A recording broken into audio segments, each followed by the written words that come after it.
बिस्मिल्लाहिर्रहमानिर्रहीम। अस्सलाम वालेकुम फ्रेंड्स, उम्मीद है आप सब खैरियत से होंगे। आप ईद बहुत अच्छी तरह से गुजर रही होगी। तो आज हम बना रहे हैं बीफ कढ़ाई या मटन कढ़ाई, आप दोनों के लिए यूज़ कर सकते हैं। बहुत ही स्पेशल कढ़ाई है, जैसी शनवारियों पे आप खाने के लिए जाते हैं वैसी कढ़ाई है। इंशाल्लाह आपको रेसिपी बहुत पसंद आएगी। सबसे पहले मैंने थोड़ा सा ऑयल लिया है, ऑयल में मैंने हल्का सा ज़ीरा शामिल किया है खुशबू के लिए, और इसको हमने करना है थोड़ा सा फ्राई।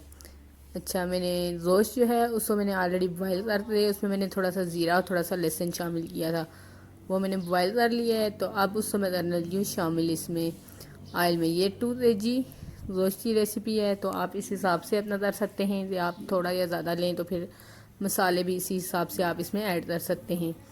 अच्छा, लहसुन मैंने थोड़ा इसमें शामिल किया है ऑलरेडी, तो थोड़ा सा हम बाद में शामिल करेंगे। रोस्ट को उबालते वक्त अगर इसमें थोड़ा सा लहसुन शामिल किया जाए तो उसकी स्मेल ख़त्म हो जाती है। थोड़ा सा नमक हाफ़ टी स्पून मैंने इसमें ऑलरेडी शामिल कर दिया था, और इसके अंदर मैंने लहसुन के 3-4 जवे शामिल कर दिए थे, और थोड़ा सा गरम मसाला शामिल किया था खुशबू के लिए। ये रोस्ट की ख़ास स्मेल होती है जो तो चीज़ें डालने की वजह से ना ख़त्म हो जाती है। तो लहसुन और ज़ीरा और ये चीज़ें जो होती हैं ये इसी स्मेल को ख़त्म करती हैं, और नमक से इसका टेस्ट जो होता है वो बहुत अच्छा सा हो जाता है, नमकीन नमकीन सा।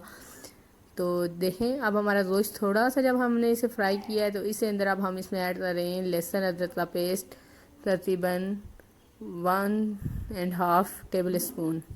कि थोड़ा सा लहसुन हमने ऑलरेडी पहले शामिल किया हुआ है, तो इस वजह से 1.5 टेबल स्पून हम इसमें शामिल कर रहे हैं अदरक लहसुन का पेस्ट, और इसको अब हमने करना है फ्राई।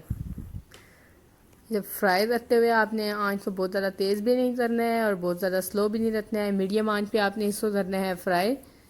तो देखें, ये हो रही है हमारी अब फ्राई। तो अब हम इसको करेंगे,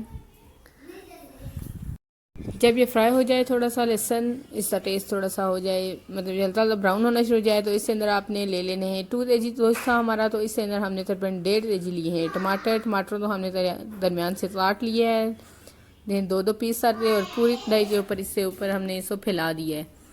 इस तरह से हमने इसको फैलाना है पूरी कढ़ाई के ऊपर, और इसको करना है हमने। अच्छा, ये ना आपने इस तरह से रख लेने हैं ऊपर, क्योंकि ये होता है ये जब आप इसको दम पे लगाएंगे ना तो ये सारे गल जाएंगे, और ये आप मिनटों में कढ़ाई तैयार हो जाएगी। दूसरी तरफ तो आपको पता है टमाटर डाल दें तो वो गलते भी नहीं है, तैयार होने में इतनी ज़्यादा देर लगा देते हैं। तो शनवारियों वाले जो होते हैं वो यही मेथड यूज़ करते हैं। ये हमने रख लिए टमाटर, और जो यखनी हमारे पास निकली थी गोश्त की वो देखें। अब आप इस तरह पानी भी ऐड कर सकते हैं, हमारे पास यखनी पड़ी हुई थी तो हमने वही हमने यूज़ कर लिया। इस तरह से फैला दिया, आपने सारे के ऊपर डाल देनी है, और इसको अब हम करेंगे थोड़ी देर के लिए दम पे, आप इसको लगा देंगे। इस तरह से आपने सारे पे डाल दे, हल्का से इसको आपने हिला लेना है कि नीचे लदने छदने का मसला ना हो। और ये हो गया हमारी तैयार, मतलब ये ऊपर से हमारा सज गया है समझा। तो अब हम इसको लगाएंगे दम पे तकरीबन हमने इसको छोड़ना है अंदाज़न 10 से 15 मिनट तक आपने इसे मीडियम फ्लेम से ऊपर दम पे लगा देना है। अच्छा, दम पे लगाने से ये हो जाना, ये बिल्कुल रेडी हो जाएगी। आप थोड़ी सी आप करेंगे तो दम पे लगाते वक्त आपने इसमें हरी मिर्चियाँ ऐड कर लेनी, क्योंकि मैं इसमें जो रेड चिलीज़ हैं वो बिल्कुल यूज़ नहीं कर रही हूँ। तो इसके अंदर देखें मैंने जो ग्रीन है वो काफ़ी ज़्यादा ऐड किए मैंने, आप अपने टेस्ट के मुताबिक ऐड कर सकते हैं। तो ये मैंने ऐड कर दी है, और आप देखें ये तकरीबन 10 मिनट के बाद इसी सिचुएशन ये है, ये इस पोजीशन पे आ गया है। अब टमाटर हमारे जो हैं वो थोड़े थोड़े से गलना शुरू हो रहे हैं, छिलका इलादा होना शुरू हो गया है, ये चम्मच ले जाने से टूट रहे हैं। तो एक दफ़ा मैंने इनको कर लिया, हिला लिया, देखें। अच्छा, ये होता है इस तरह से दम देने से ना आप इतना ही मिनटों में तैयार हो जाती है, और ये होता है बहुत जल्दी टमाटर भी गल जाते हैं, और इसकी जो ग्रेवी बनती है ना वो बहुत टेस्टी बनती है। अब इस पोजीशन पे आ गए, आपने ये आंच को ना थोड़ा सा तेज़ कर लेना है, क्योंकि इस पोजीशन पे जब आप इसको बहुत स्लो आंच रखेंगे तो गोश्त हमारा ऑलरेडी तैयार है, तो उससे ये होता है कि गोश्त की बोटियाँ जो होती हैं वो खुलना शुरू हो जाती है ना। तो इस पोजीशन पे आपकी आंच होनी चाहिए थोड़ी सी तेज़। इसमें हमने थोड़ा सा और नमक ऐड कर दिया है टेस्ट के लिए, क्योंकि पहले हमने थोड़ा ऐड किया था हाफ़ टी स्पून, तो हाफ़ टी स्पून अब मैंने ऐड कर दिया है इसमें। और ये थोड़ी सी मैंने ऐड की है इसमें ब्लैक पेपर्स, आप अपने टेस्ट से मुताबिक ऐड कर सकते हैं। और देखें आंच तेज़ है, तो आंच तेज़ होने की वजह से ये थोड़ा थोड़ा फ्राई होने के मूड में आ रहा है, बिल्कुल इसका ऑयल बाहर आना शुरू हो गया है।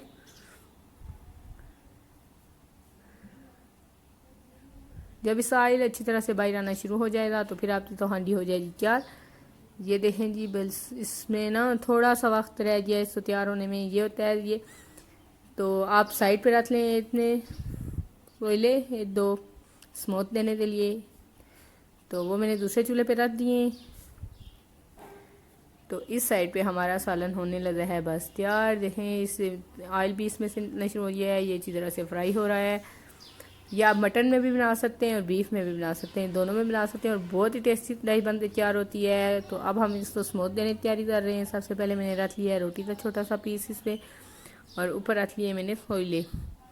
अच्छा, इसके ऊपर हम डालेंगे ऑयल। ऑयल आप इसी सालन में से भी ऐसे चम्मच से निकाल के डाल सकते हैं। आप इलादा से ऑयल डालना चाहते हैं वो भी डाल सकते हैं, तो इससे टेस्ट पे फ़र्क नहीं पड़ता। तो मैं इसी में से थोड़ा सा निकाल के इस ऊपर डाल दूँगी, क्योंकि इसमें ऑलरेडी ऑयल काफ़ी ज़्यादा है। तो वहाँ इससे मैंने ऑयल थोड़ा सा लिया और ये मैंने इससे ऊपर डाल दिया। इससे ऊपर ऑयल डालने के बाद अब मैं इसको दूँगी दम। और ये देखें इसमें स्मोक बनना शुरू हो गया है। अब इसको हम देंगे 10 मिनट के लिए, बिल्कुल 0 हम आँच कर देंगे, दम वाली आँच पे इसको छोड़ देंगे। और इस तरह ये हांडी हो जाएगी बिल्कुल तैयार। 10 मिनट के बाद अब हमारी सालन की सिचुएशन आप देखें तो बिल्कुल हो गया है तैयार। इसमें ऑयल आ गया है, बहुत ज़बरदस्त इसकी शक्ल बनी है। और पहले हमने निकाल लिए बाहर, बहुत टेस्टी बन के तैयार हुई है। तो अब हम लेते हैं इसकी गार्निशिंग के लिए मैंने ले लिया है अदरक, ले लिया है सब्ज़ धनिया, ले लिया है सब्ज़ मिर्चें मैंने काट ली हैं और लीमू काट लिए। ये सारी चीज़ें होती हैं टेस्ट को इन्हेंस करने के लिए, मतलब ऑलरेडी तो टेस्ट मज़े का होता है सालन का। तो ये जब आप होटलों वगैरह में खाते हैं तो इन्हीं चीज़ों के टेस्ट और इनकी जो प्रेजेंटेशन होती है ना, उसी के पैसे होते हैं असल में। तो देखें इतनी ज़बरदस्त हमारी शनवारी बन तैयार हुई है और क्या ज़बरदस्त लाई हमारी तैयार हुई है। उम्मीद है आपको रेसिपी पसंद आएगी। रेसिपी पसंद आए तो वीडियो को लाइक तो